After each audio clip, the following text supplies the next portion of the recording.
Hello students, सभी को मेरा नमस्कार। आप सभी को सर्वप्रथम नववर्ष मंगलमय हो। एक नया संकल्प लें आप और हम सभी लोग नए साल में। तो बेटा पढ़ते हैं आज नई कविता। बेटा टर्म 2 सिलेबस की पोयम है ये, चित्रित भाग एक पुस्तक की। टर्म 2 सिलेबस आपको कई बार भेज दिया है और चित्रित भाग एक जो पुस्तक आपकी है उसका पोएट्री पोर्शन की आज कविता है कैदी और कोकिला।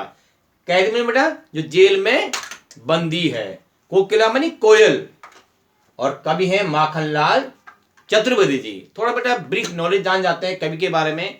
माखनलाल चतुर्वेदी जी जो एक राष्ट्र प्रेमी कवि माने जाते हैं।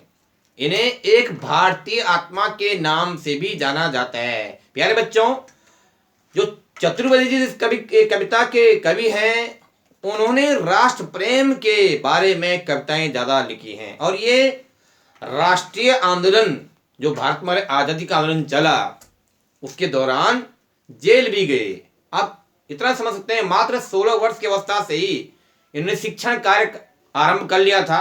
विभिन्न कविताओं के यानी विभिन्न समाचार पत्रों के संपादक भी रहे हैं और इन्हें भारत सरकार के द्वारा पद्म भूषण पुरस्कार से सम्मानित किया गया। बड़े इस कविता में इन कैदी और कोकिला कविता में माखनलाल चतुर्वेदी जी ने कोयल से संवाद किया है। वो जेल में कैद हैं। मैंने आपको पहले भी कहा था, कई बार बताया है कि जिस प्रकार क्रांतिकारियों ने देश को आजाद कराने के लिए जेल गए, उसी प्रकार साहित्यकार लेखक भी जेल में रहे और उन्होंने जेल में रहते हुए भी लेखन कार्य किया। उन्हीं में से एक नाम है माखनलाल चतुर्वेदी जी। मैं एक बार फिर दोहरा रहा हूं, इनकी कविताओं में राष्ट्र प्रेम की झलक है, यानी देश प्रेम की झलक है। इनकी कविताओं के माध्यम से इन्होंने अपनी वाणियों के माध्यम से एक प्रकार से उस स्वतंत्रता आंदोलन को और आगे बढ़ाया, लोगों में जिज्ञासा बढ़ी, आजादी के आंदोलन को और उसमें बढ़ चढ़कर हिस्सा लेने की भावनाएं जगी। यहां पर जो कविता है बेटा कैदी और कोकिला में यही दर्शाया गया है। कभी जेल में कैद है और रात के गहरे अंधकार में एक कोयल जो पेड़ में बैठी हुई अपने बोल सुना रही है। वहीं से कवि के मन में कुछ भावनाएं जागती हैं कि तुम क्यों बोलती हो, क्या गाती हो। इसी के ऊपर ये कविता है। तो पढ़ते हैं बेटा। आपके जो पास जो वर्ड मीनिंग भेजे हुए उन्हें ध्यान से पहले याद कर लें बेटा, तब आप वीडियो सुने। वीडियो जरूर सुने आप लोग, तभी आपको कविताओं का अर्थ आसानी से समझ में आएगा। ध्यान दें बेटा, कविता को पढ़ाने से पहले मैं आपको 2-3 बातें बता देता हूं।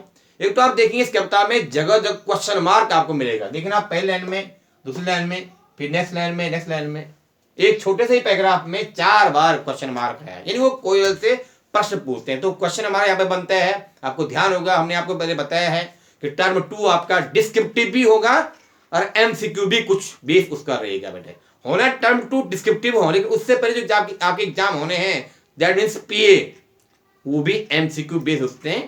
क्वेश्चन यहां पर ये भी बनते हैं, जैसे हम कह सकते हैं यहां पर प्रश्न अलंकार भी है बेटा।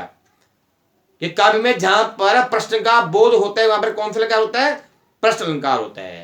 दूसरी बात बेटा, इस पोएम में आपको जगह जगह मानवीकरण अलंकार भी दिखाई देगा। मैं आपको पहले भी बता चुका हूं, मानवीकरण अलंकार, पर्सोनिफिकेशन बोलते हैं अंग्रेजी में। काव्य में जहां पर इस जड़ प्रकृति पर चेतन का आरोप, यानी कि हम ये कह सकते हैं काव्य में जहां पर प्रकृति पर मानवीय या पशु पक्षियों पर मानवीय क्रियाओं का आरोप दर्शाया जाता है, यानी मानवीय क्रियाएं या भावनाएं दर्शाई जाती हैं, वहां पर मानवीकरण अलंकार होता है।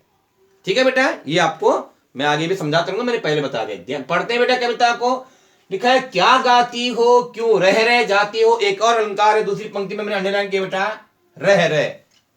आप लोग कंफ्यूज न हो, मैंने कहा था आपको टर्म 2 में व्याकरण का अलग सा पोर्शन नहीं पूछा जाएगा, लेकिन कविताओं में जो व्याकरण है वो हमको समझनी है। रह, एक रह, दूसरा। यानी काव्य में जहां पर एक शब्द की 2 बार आवृत्ति होती है लेकिन उसका एक ही अर्थ होता है, ऐसा होने पर उस शब्द के अर्थ की इंपॉर्टेंस यानी प्रधानता बताई जाती है। रह शब्द का अर्थ वही है, रह मैंने बार बार, ठीक है, अर्थ उसका वही है, लेकिन कौन सा अलंकार है?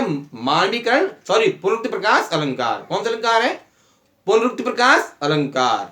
ठीक है बेटा। तो पढ़ते हैं क्या गाती हो, यानी कि जेल में बंदी, जेल में कैद कवि माखनलाल चतुर्वेदी जी उस कोयल से संवाद कर रहे हैं, कम्युनिकेशन कर रहे हैं। क्या कह रहे हैं? क्या गाती हो हे कोयल, तुम क्या गा रही हो, क्यों रह जाती हो, तुम्हारे मन में ये भावनाएं जो बार बार उमड़ रही हैं, तुम बार बार अपनी भावनाएं क्यों बोल रही हो, अर्थात तुम बार बार क्यों रह जाती हो, तुम बार बार रुक रुक करके क्यों बोलती हो, क्यों बोल रही हो, कोकिल बोलो तो, हे कोयल मुझे स्पष्ट रूप से समझाइए, मुझे स्पष्ट रूप से बताओ क्या लाती हो, फिर क्वेश्चन मार्क है।